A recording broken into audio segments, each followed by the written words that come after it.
Salamlar hər kəsə. Bu videoda biz model 1-ə düşmüş sualların izahına baxmış olacaq. Vaxt itirmədən ilk sualdan etibarən başlayaq. Deyir ki, 16 bit tərtibli və diskretləşmə tezliyi 32 kHz olan səs kartının köməyi ilə 24 dəqiqəlik 2 kanallı stereo analog səs siqnalının diskretləşdirilmiş audio faylı sıxlaşdırılmadan kompüterin yaddaşında saxlanılıb. Bu faylın həcmini kilobaytla ifadə edin. Biz bilirik ki, ümumiyyətlə həcmlə əlaqəli nə olsa bütün anlayışda bir-birinə vurmalıdır. Burada da həmçinin diskretləşmə tezliyi hertzdə ifadə olunur. Vurulur bizim bitə, vurulur bizim dostlar deməli zaman da saniyə ilə ifadə olunacaq. Vurulur ən sonunda da kanalın sayına. İndi baxıram ki 2 kanallı deyir. Ona görə kanal yerinə 2 qoyuruq. Diskretləşmə tezliyi hertz olmalıdır. 32 kHz dostlar.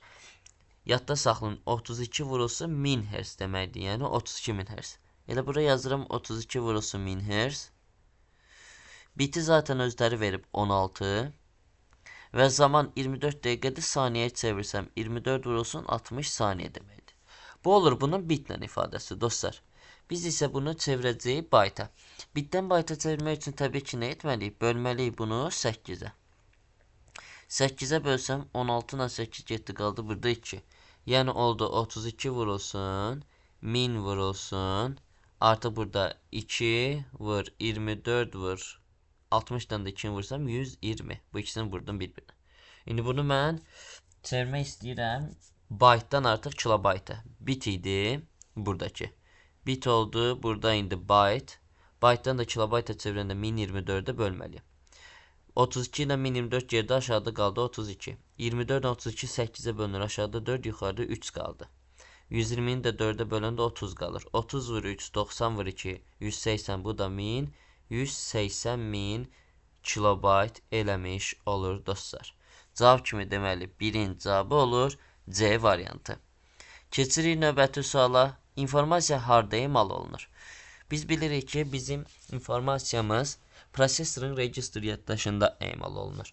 Və register yaddaşdakı emal edilmiş məlumat əməli yaddaşa bir növ sonra ötürülür və əməli yaddaşın daxilində olan zaman artıq bir növ biz bunu görmüş ola bilirik və yaxud da cari proqram sayılmış ola bilir.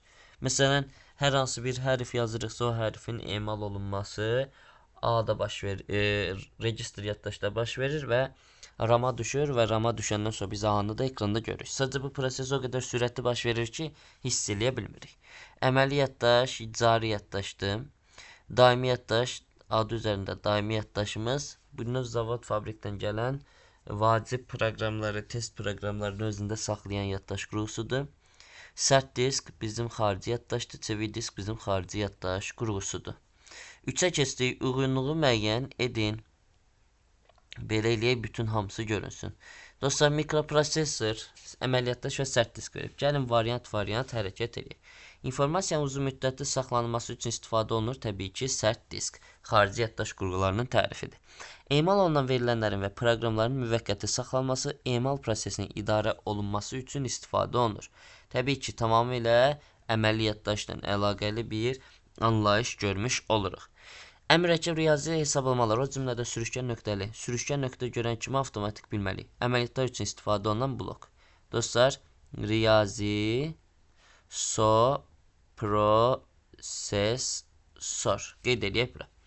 Kompüterdə müxtəlif proseslərin sinxronlaşdırması üçün vermiş tezlikli elektrik impulslarını generasiya edən tank impulsları generator kimi istifadə olunur. Zaten tərifində öz adını verir. Tank impulsları generatoru. Ədədlər üzərində hesab məntiq əməllərini həyata keçirir. Bu isə bizim mikroprosesordur. Cavab kimi A variantı doğru olur. Keçdik 4-ə. Sistem proqram təminatına aid olanları seçin. Dostlar, Case texnologiyası instrumental proqram təminatına aiddir. Antivirus proqramları sistemin daxilində olan servis hissəsinin tərkib hissəsidir. Kompülator bizdə aid olacaq instrumental proqram təminatına. Arxivator servis hissəsinə aid olan sistem proqram təminatı nümunəsidir. Interpretator bu da dostlar bizdə aid olacaq instrumental proqram təminatına. Translyatorun növləri ümumiyyətlə kompülatordan interpretator. Əməliyyat örtükləri dostlar sistemdə baza hissəsinə aiddir. Əməliyyat sistemləri də həmçinin sistemdə baza hissəsinə aiddir və ən vacib hissəsidir, elə düşünün. Cavab kimi 2, 4, 6, 7 olacaq. Keçdik Şəbəkədə Şlüz Gateway nədir? Şlüz Gateway dostlar bizdə iki müxtəlif şəbəkəni bir-birindən əlaqələndirən vasitədir və yadda saxlayın bu şəbəkədə birləşdirilən zaman şlüz yadda saxlayın topologiya mütləq şəkildə eyni olmalıdır, protokollar müxtəlif ola bilər. Yəni müxtəlif protokolu eyni topologiyalı şəbəkələri birləşdirir və iki dənə əsas növü var idi, bir daxili ICP, bir də xarici ECP olan şlüzlər. İndi cavab kimi burada D variantını təbii ki götürmüş olmalıyıq. Şəbəkənin topologiyası deyil. Bizə lazım olan 3 dənə əsas topologiya var. Onsuz da şin, halqa və ulduz. Şəbəkədəki komitələrin ünsiyyət dili protokoldur. Şəbəkənin periferiya qurğularını idarə edən proqram, yəni bu da deyil. Ümumi olaraq əslində periferiya qurğularını idarə edən proqram driverimizdir. OSI-nin da səviyyəsi deyil dostlar. OSI-nin daha səviyyələrini saysaq aşağıdan yuxarı, aşağı səviyyədən yuxarı səviyyə kimi fiziki, data link yəni kanal səviyyəsi, sonra gəlir şəbəkə səviyyəsi, nəqliyyat səviyyəsi, sessiya və yaxud da seans səviyyəsi və ən sonda da nümayiş və tətbiqi gəlmiş olur. 6. Windows 11-dən götürəcək bunu dostlar. Siz də elə o şəkildə yadda saxlayın. Windows 11-də print screen-ə basanda dostlar ekranın müəyyən bir hissəsini qeyd edir. Yəni hətta burada print screen məndə hardadır onu tapın bir dənə. Print screen basan kimi avtomatik baxın müəyyən bir qismini qeydə almış olur. Yəni cavab variantında siz yoxlayanda bəlkə A variantı kimi yoxlamısınız. Biz bunu Windows 11 üçün eləyirik deyə cavab kimi B variantı götürəcəyik. Windows 10-da A idi, Windows 11-də isə artıq B variantı kimi başa düşməliyik. 7-yə gəldik. Gəlirik 7-7. Deyir, alqoritmlərdən blok sxemini təsvirinə uyğun gələnləri müəyyən edin. Dostlar, altıbucaqlı bilirik ki, modifikasiya bloku, dövr bloku və yaxud da parametrik blokdur. Yəni, dövrün təsviri blokudur. 1-ə B gəldi. İkincisi, paraleloqram yadda saxlayın. Verilənlərin həm daxil edilməsi, həm də xaric edilmə bloku sayılmış olacaq. ROM dostlar bizdə ümumi olaraq budaqlanmanı təsvir edən vasitəmizdir. Nəticənin çap edilməsi, baxın, buna bənzər bir blokdur. Alqoritmin başlanğıcı və sonu, bu da bu blok olacaq. 1B, 2A, 3D variant kimi olur. C variantı. Keçirik növbəti 8 nömrəli suala. Deyir, alqoritmin yeni etməsindən sonra S-in qiymətini müəyyənləşdirin. S-i verib ilkin olaraq 1. I-yə verib 1. 1. İndi aşağı düşdük. S1 plus 1. Yəni neçəyə dəyişdi? 2-yə dəyişdi. 2 yazdıq. Düşdü aşağı. I də 1 vaydarda oldu 2. Gəldik 2 4-dən böyükdürmü? Xeyr. Qaydırıq dala. S2-dir, I də 2-dir. Toplayanda verəcək bizə 4-ü. S-in qiyməti oldu 4. Amma I aşağıda 1 vaydarda oldu neçə? 2 idi, oldu 3. 3 4-dən böyükdürmü? Xeyr. Qaydanda dala. Qayıtdıq dala dostlar. Hətta qırmızına yazacağım bundan sonrasın. Qaydanda S4-dür, I də 3-dür. S-in yerinə 4, I-ni yerinə 3 qoysam, S-in yeni qiyməti oldu 7. Düşdüm aşağı, I 1 vaydartdı, 3 idi, 1 vaydartda oldu 4. Gəldi aşağıya, 4 4-dən böyükdürmü? Xeyr. Gəldi bura, S7-dir, I də 4 idi. Toplayanda verəcək bizə 11-i. İndi aşağı düşdüm, I də 1 vaydartsa 4 plus 1 neçə olur? 5 olur. 5 4-dən böyükdürmü? Bəli. Deməli, S-in yerinə çapda nə çıxmalıdır? 11 çıxmalıdır. Və 11 olan variantı tapsaq, bu da D variantı olacaq. 8 belə getdi, keçirik 9 nömrəli sualımıza. 9 nömrəli sualda deyir ki, aktiv sənədə girişi məhdudlaşdırmaq üçün istifadə olunan əmr və yaxud da düymələri seçin. Sonra isə onların yeni etməsinin düzgün ardıcıllığını müəyyən edin. Müəyyən edin. İndi dostlar, ümumi olaraq bizdə ardıcıllıq necə olmalıdır? Biz məhdudiyyəti əsasən 2 yerdən qoya bilirik. Hətta 3 yerdən. Şifrə anlamında düşünürüksə, save as və infodan qoymaq olur bunu. Baxın, infoda protect document tərəfindən də qoyula bilir buradan. Bu hissələrdən. Və yaxud da save as-də, yəni biz save as pəncərəsi daxilindən də edə bilirik. Toolsda general options tərəfindən də edə bilirik. Yəni bunlar vasitəsilə biz rahatlıqla buna limit qoya bilərik. Burada da baxdığımdan görürəm ki, save as-lə əlaqəlidir. Və ardıcıllıq kimi necə elədik biz? Fikir versəz, əslində birinci olaraq getdik fayla, yəni fayl hissəsinə gəldik. İlk olaraq bura gəlmiş olduq. Fayla gələndən sonra dostlar, baxın faylda biz gəldik, tapdıq nəyi? Save as-i. Save as pəncərəsini açdıq və bu pəncərəyə gəlmiş olduq. Deməli, fayldan sonra mütləq şəkildə save as-a gəlməliyik, yəni 7-yə. Ona görə 4-dən sonra mütləq şəkildə 7 gəlməlidir. 4, 7. Sonra baxın, save as pəncərəsində biz əslində save as pəncərəsini açsaq, görürük ki, burada Tools hissəsinə gəlmiş oluruq. Toolsda da General Options-a. Deməli, Tools, sonra da General Options gəlməlidir. Tools baxıram ki, bizdə hara uyğun gəlir? 11-ə. Deməli, birinci 11, sonra da artıq General Options 3 gəlməlidir. Deməli, 4, 7, 11, sonra da 3 gəlməlidir. Və orada da biz Password to Open əmrini icra edirik. Deməli, 4, 7, 11, 3, 6 variantını tapmalıyıq. İndi hər bir hissəni yenə göstərəcəm hər ehtimalla son bir dəfə. 4, 7, 11, 3, 6 B variantı olur. F12-yə basaq, Save as pəncərəsi açılsın. Baxın, Save as pəncərəsində Tools'da General Options-a gələndə Password to Open buradan icra eləmək olur. Gəldik növbətiyə. Hansılar doğrudur? Windows 11 əsasında düşünəcəyik. 11 yazaq bura. Win düyməsi vasitəsilə Start düyməsini açmaq olmaz. Yəni, açmaq olur dostlar. Win düyməsi vasitəsilə baxın, biz rahatlıqla bunu açdıq. Windows əməliyyat sistemində pəncərələrin 3 dənə növü var. Dostlar, Windows 11-də pəncərələrin sayı 4 kimi götürülür, nəzərə alınır.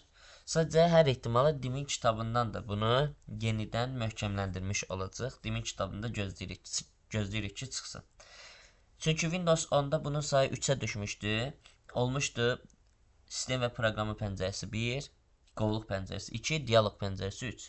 Amma bu il Windows 11 salınandan bəri Windows 11-in artıq 4 dənə pəncərəsi, bir də sorğu pəncərəsi olduğu qeyd edilir. Amma yəni bu da elə bir bilgidir ki, dostlar, bir dəfə elə, bir dəfə belə olur. Xarici mənbələrə baxsınız, pəncərələrin növləri biraz daha fərqli kimi görsənir. Ona görə dostlar, əslində 2 tam olaraq, yəni nəzərə alsaq doğru kimi götürmür. Amma Dimin kitabını yenə dediyimiz kimi gözləmiş olacaq. Libraries-də 4 dənə əlavə kitabxana yerləşir. Həqiqətən bu elədir. Gəlsək kitabxanaya, burada Libraries hissəsinə dostlar. Bax, bunun elə bu hissəsini açanda 1, 2, 3 və 4 dənə element görəcəksiniz. Yəni 3 tamamilə doğrudur. Start menyusu 4 sütundan ibarətdir. Artıq Windows 11-də Start menyusunda dostlar sütun deyə bir şey yoxdur. 1, 2, 3 dənə bölmədən ibarət olmuş olacaq. Yəni bir də sağ tərəfdə mənim bildirişlərimlə əlaqəli bir şey var. Telefondan bağlandırmışam deyə. Yəni 4 tamamilə səhvdir. Əslində 4-ləri açsam, 1-ləri açsam, cavab kimi ya 2, 3, ya 3, 6 çıxır. 2 də cavab variantlarında 2 qeyd edilib, sadəcə 2 də Windows 11-ə uyğun deyil. Shutdown rejimi vasitəsilə cari istifadəsi proqramı bağlanır və sistemə giriş pəncərəsinə qayıt baş verir. Dostlar, bu lock screen vasitəsilə icra olunur. Və fayllar da qovluqlar kimi 2 qrupa bölünür.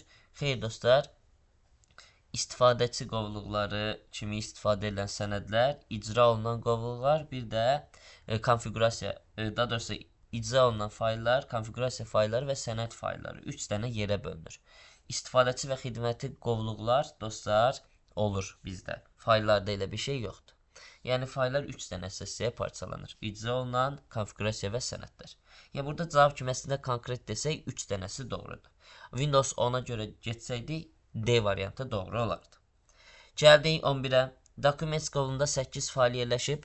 Maskalardan, ulduz və sualdan istifadə edərək buna uyğun gələn faylları seç. Gəlin dostlar, birinci məntiqi olaraq hərəkət edək.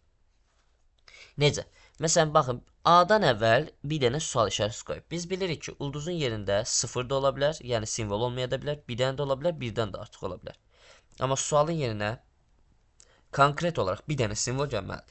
Deməli, A-dan əvvəl mütləq bir dənə simvol olmalıdır. Birinciyə baxsam, A-dan əvvəl bunda simvol yoxdur, bu A-dan əvvəl isə 3 dənə simvol var. Bizə 1 lazım idi. Deməli, 1 konkret səhvdir. Sonra, məsələn, 2-yə baxsam, A-dan əvvəl bir dənə simvol var. 2-ni hələ ki saxlayıram. 3-ə baxsam, A-dan əvvəl bir dənə simvol var. Saxlayıram. 4-ə baxsam, A-dan əvvəl baxın, bir dənə simvol var. Bu anı götürsək, bu biri ondan əvvəl gələn bir dənə simvoldur. 5-ə baxsaq, A-dan əvvəl bir dənə simvol var. 7-yə baxsaq, A-dan əvvəl bir simvol var. 8-ə baxsaq A-dan əvvəl bir simvol var, amma 6-ya baxsam səhvdir. Niyə? Çünki bu A-nı götürsəm, bundan əvvəl 2 simvol var. Bu A-nı götürsəm, əvvəldə simvol yoxdur. Deməli 6-da səhvdir. Ya variant kimi ya B ya da C olur. Sonra gəlirəm ikinci sual içərisinə. Ümumiyyətlə bizdə burada kömək eləyəcək sual içərisi. Və A və B arasında konkret olaraq bir dənə sual içərisi görürük. Ya bu nə deməkdir? Ən azından A və B arasında bir dənə simvol olmalıdır. Sual içərisinin xətti. Ulduzun yerində isə simvol ola da bilər, olmaya da bilər. Amma garanti olaraq deyirik ki, A ilə B-nin arasında mütləq şəkildə ən azı bir dənə simvol olmalıdır. Məsələn, 2-yə baxsam, bu A-nı götürmüşdük də biz. Bu B ilə arasında heç bir simvol yoxdur. 2 də səhvdir. Qalır avtomatik cavab B variantı. Məsələn, 3-ə baxsam, bu A-na bu B-ni nəzərə alsaq, həqiqətən arada baxın, bu C sual işarəsinin yerinə, bu B də ulduzun yerinə olur. Yəni 3 tamamilə doğrudur, saxlaya bilərik. Sonra 4-ə əsas da götürə bilər. Bu B-ni əsas götürsək, dostlar, baxın, bu B aradakı sual işarəsi olacaq. 5-ə əsas götürə bilmirik, çünki bu A-la B-nin arasında hər hansı bir simvol yoxdur. Məsələn, 7-yə gəlsək, 7-də də bu A, bu da B. Arasında həqiqətən bir simvol var. Bu A, bu da B. Arasında ən azı bir simvol, bu da ulduz üçün bir simvol var. Və sonuncuya baxsam, B-dən sonra mütləq şəkildə bir dənə simvol gəlməlidir. B-dən sonra baxıram ki, həqiqətən simvollarımız gəlir. Simvollarımız gəlir, simvollarımız gəlir, simvolumuz gəlir. Deməli, 3, 4, 7, 8 tamamilə doğrudur. Keçirik 12-yə. Aparılmış düzəliş və dəyişikliklərdən sonra sənədi yeni qovluqda başqa ad altında yeni tipdə saxlamaq üçün zəruri hesab olunan əməliyyatlar seçin və onların düzgün yerinə yetirmə ardıcıllığını müəyyənləşdirmiş olun.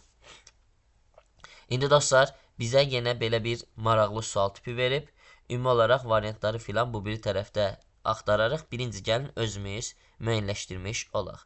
Təbii ki, bizdən dediyi ardıcılığa baxsaq, sənədi yeni qovluqda başqa ad altında və yeni tipdə saxlamaq lazımdır. Deməli, birinci, bunu save as pəncərəsi daxilinə edirik. Ona görə file save as hissəsi gəlməlidir. Orada save as pəncərəsini açanda dostlar, yuxarıda alətlər hissəsində new folder var. Həmin new folder'ı icra edirik. Yeni qovluq yaradırıq. 5.4 icra olundu. Sonra baxın, nə dedi bizə? Bizə dedi ki, haradadır bu? Bizə dedi ki, aha deyəm, çox getdik. Bizə dedi ki, başqa ad altında, bax, yeni qovluğu yaratdıq, başqa ad altında deyir. Və yeni tipdə saxlamaq. Deməli, başqa ad altında deyirsə, 5.4-dən sonra biz istərsəmiz bu file name hissəsindən adı dəyişdirməliyik. 5.4.7. Sonra tipi dəyişdirməliyiksə, dostlar, save as type eləyəcəyik və burada tipi biz dəyişdirmiş olacaq. Və tipi dəyişdirdikdən sonra isə axırda bir dənə save-i basmalı olacaq. Deməli, 5.4.7 və 2.8 ardıcılığı ilə getməlidir. İndi bunu variantlarda gəlirik axtarmağa. Variantları axtaranda görürük ki, C variantında olur. İndi həqiqətən eləsək, fayla gəlirik.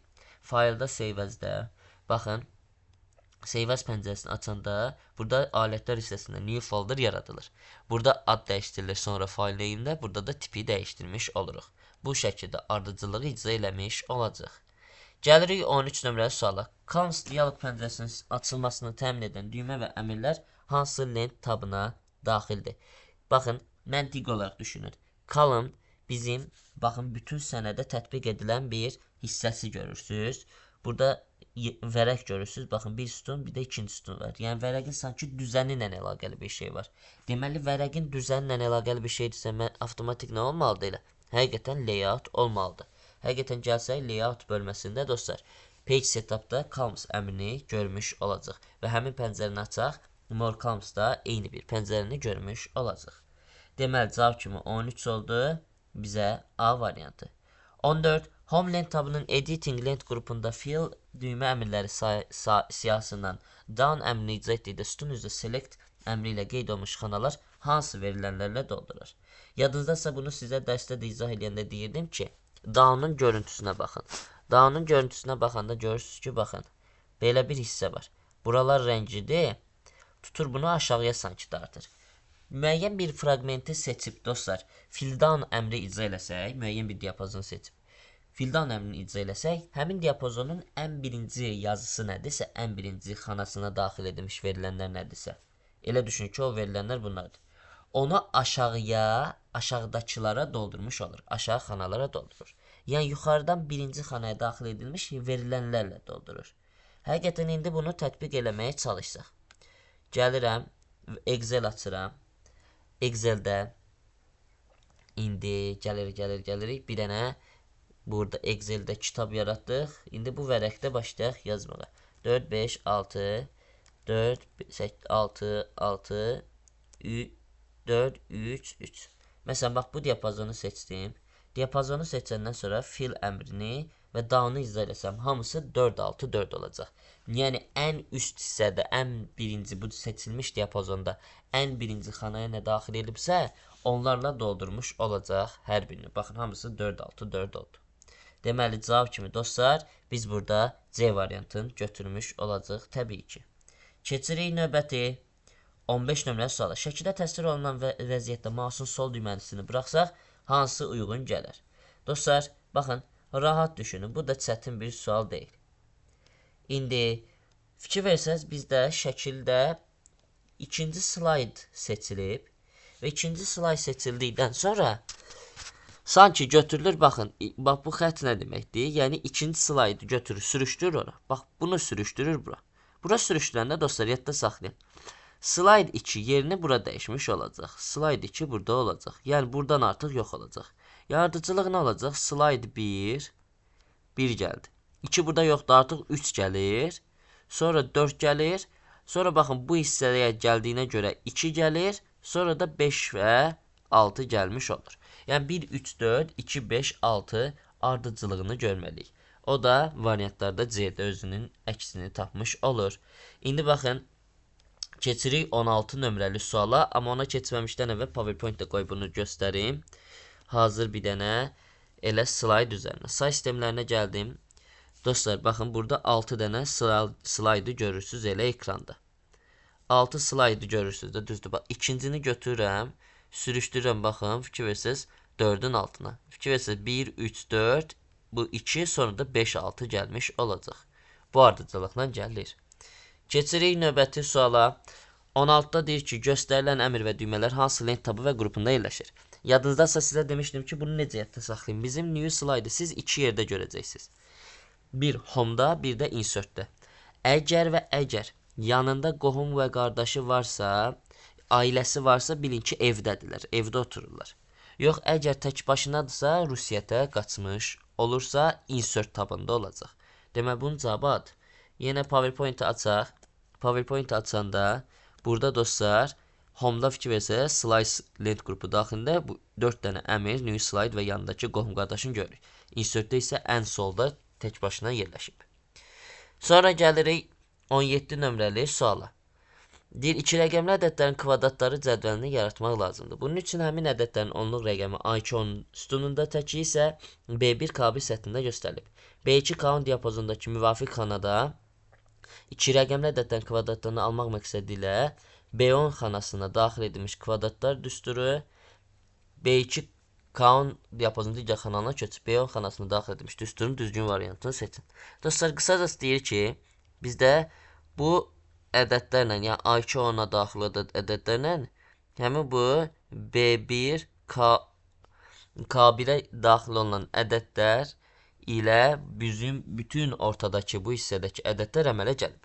Yəni, məsələn, bunu yaratmaq istəyirəm ki, məndə K9 ilə gəlməlidir A10-dan yaranmalıdır. Məsələn, bunu yaratmaq istəyirəmsə, B10 ilə gəlməlidir, yaradılmalı. B10 ilə bizim daha doğrusu A10 ilə B1-dən əmələ gəlməlidir. Məsələn, bunu yaratmaq istəyirəmsə, kimi haradasa hissədədir, 10-da.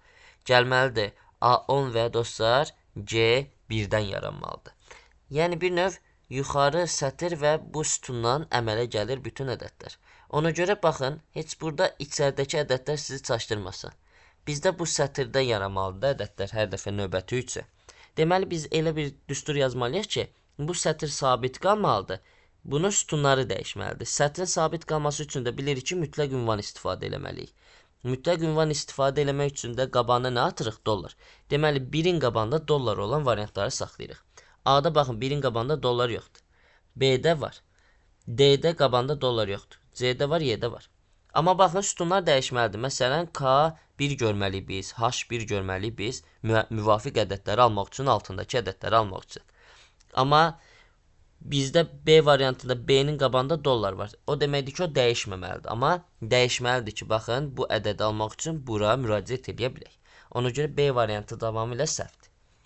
Eyni şeyə digər tərəfdən baxsaq, fikir versək, sütun üzrə də dostlar, bizdə A sütunu sabit qalmalıdır. Bax, A sütunundakı ədədlərdən əməl gəlir içdəkilər.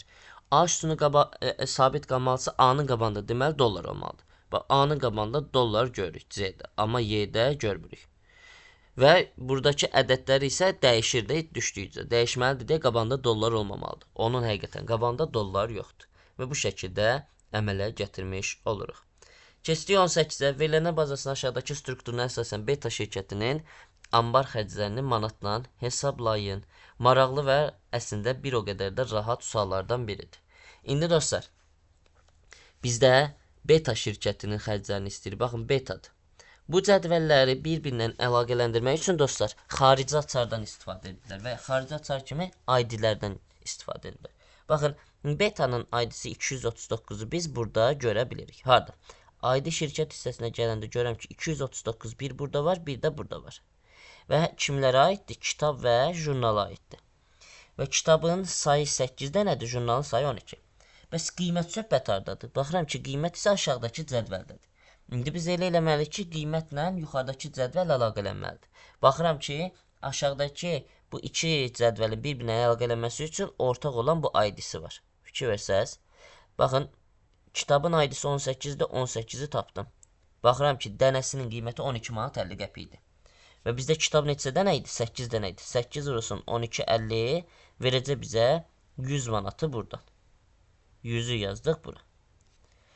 Sonra baxıram ki, jurnal idi. Jurnalın da ID-si 28-dir. Axtaranda burada 28-i burada görürəm. Dənəsi 75 qəpikdəndir. Baxıram ki, 12 dənə satılıb. 12 vurulsun 0.75 verəcək bizə 9 manatı. 100 o da 9. Deməli, bizim xərcimiz 109 manat çıxmış olub beta şirkəti üçün. Gəlirik 19-a. 3w postbox.box.az elektron poçt ünvanı verilib. Bu elektron ünvandakı istifadəçi adını müəyyən edin. Yadda saxlayın, ətin sol tərəfi bütövlükdə bizdə istifadəçi adıdır. Ətin sağ tərəfi isə serverdir. Bu hətta domenimizdir, bizim yuxarı səviyyəli domenimiz sayılmış olur. Yəni sol tərəfdəki hissənin bütövlükdə biz istifadəçi adı olduğunu görməliyik. İndi dostlar, bir çoxunuz 3W silirsiniz, postbox yazırsınız. Amma dostlar, bu maildə axı. Maildə işte 3W istifadə edir, işte HTTP istifadə edir, fərq eləmir. Yəni, o sadəcə ətin sol tərəfi bütövlükdə bizdə istifadəçi adı sayılmış olacaq. Kompüterin xarici yaddaşında informasiyanın fayllar şəklində saxlanılması, onlarla iş bizim fayl sistemi sayılır. Və FAT16'mız var, FAT32'miz, NTFS fayl sistemimiz var ki, bunlar da Windows əməliyyat sistemini dəstəklədiyi fayl sistemlərinə aid olmuş olacaq dostlar. Sonra 21-də deyil, onluq say sistemində vermiş 53 ədədinin ikilik say sistemindəki yazılışında neçə dəfə bir rəqəmlə istifadə olunur. Gəlirəm 53-ü ikilik say sisteminə çevirəm. 53-ü ikilik say sisteminə çevirəndə iki cür istifadə eləyə bilərik. Ya 2-yə bölə-bölə gedəcəyik. 53-ü 2-yə böləndə 26 dəfə düşür. 52 qalıq qalır 1. 26-nı böldüm 2-yə düşdü 13 dəfə. 26 qalıq qaldı 0. 13-ü 2-yə böldüm düşdü 6 dəfə. 6 vur 2 12 qalıq qaldı 1. 6-nı 2-yə böləndə düşür dostlar 3 dəfə. 6 qalıq qaldı 0. Və 3-ü də 2-yə böləndə dostlar, buradakı bu 1-i belə böyük yazım. Bu hissəyə düşdü. İndi 3'ü də 2'yə böləndə dostlar düşür 1 dəfə, 1 vur 2, 2 qalıq qalır 1. Buradan başlayaraq geriyə doğru oxusam 1, 1, 1, 0, 1 şəklində olur. 1, 1, 1, 1, 1, 0, 1, 0, 1 şəklində olacaq. Yəni 4 dənə birimiz olacaq. Qoy bunu bir də yazım. Ora düşməyə pis oldu. Bizim bütün sualımızı sağ olsun köradı. Ev yoxdur. Onsuz da düz yazmışıq, sadəcə bu diqqətli, daha biraz balaca şəkildə yazacağım. 53'ü baxın 2'yə böldüm. 26 dəfə düşdü. Qalıq qaldı 1. 26'nı 2'yə böldüm. 13 dəfə düşdü. Qalıq qaldı 0. 13'ü 2'ye böldüm. 6 dəfə düşdü. Qalıq qaldı 1. 6-nı 2'ye böldüm. 3 dəfə düşdü. Qalıq qaldı 0. 3'ü 2'ye böldüm dostlar. Düşdü. Bir dəfə qalıq qaldı 1. Buradan başlayaraq geridən oxusam 1 1 0 1 0 1. 1 1 0 1 0 1 olacaq. Bu birinci üsul. İkinci üsul nə idi? 53'ü 2 qüvvətlərinə parçalayırıq. 53 32 plus 21'dir. 21'i parçalasam 16 plus 5'dir. Və 5'i də parçalasam 4 plus 1'dir. Ən böyük qüvvət 2 üstü 5'dir. Ona görə 5'dən geriyə doğru yazıram. 5 4 3 2 1 0. 2 üstü 5 var, 1 yazdım altına. 16 2 üstü 4'dür, 1 yazdım bura. 4 2 üstü 2'dir, 1 yazdım bura. 1 2 üstü 0'dır, 1 yazdım bura. Amma 2 üstü 1 və 2 üstü 3'ü görmürəm. Ona görə 1 1 0 1 0 1 şəklində almış oluram. Gəldim 22'yə. D1 oyuğunda yazılan düstur D2, D3, D4'də köçürsək, D5 oyuğunda alınan qiyməti hesablamış olun. İndi dostlar, D1'dəki düsturu D2'yə, D3'ə və D4'də köçürük. Baxın, düstur onsuz da hamısında minimum qalacaq. Sadəcə nəyin minimumları olacaq onu müəyyənləşdirək.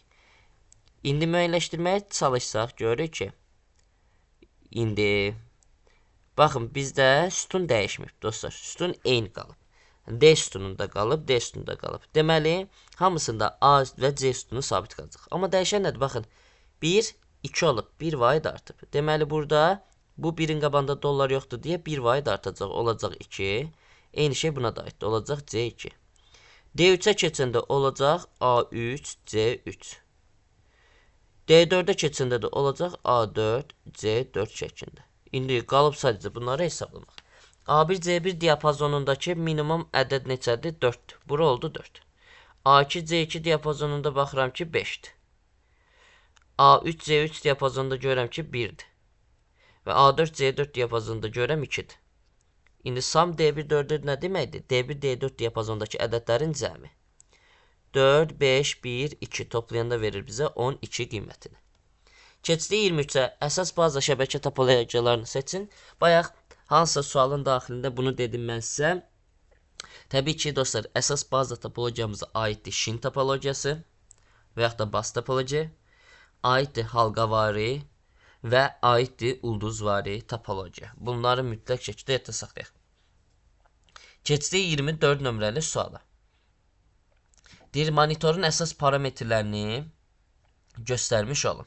Dostlar, monitorun əsas parametrləri deyəndə piksellərin, nöqtələrin sayı olsun, kadrların əks olunma tezliyi, diagonal üzü ölçüsü, müdafiə dərəcəsi, təzadlıq dərəcəsi, müşahidə bucağı, ekran piksellərinin qiyməti, seyrəlik qabiliyyəti, bu tipli şeylər yadımıza düşəcək.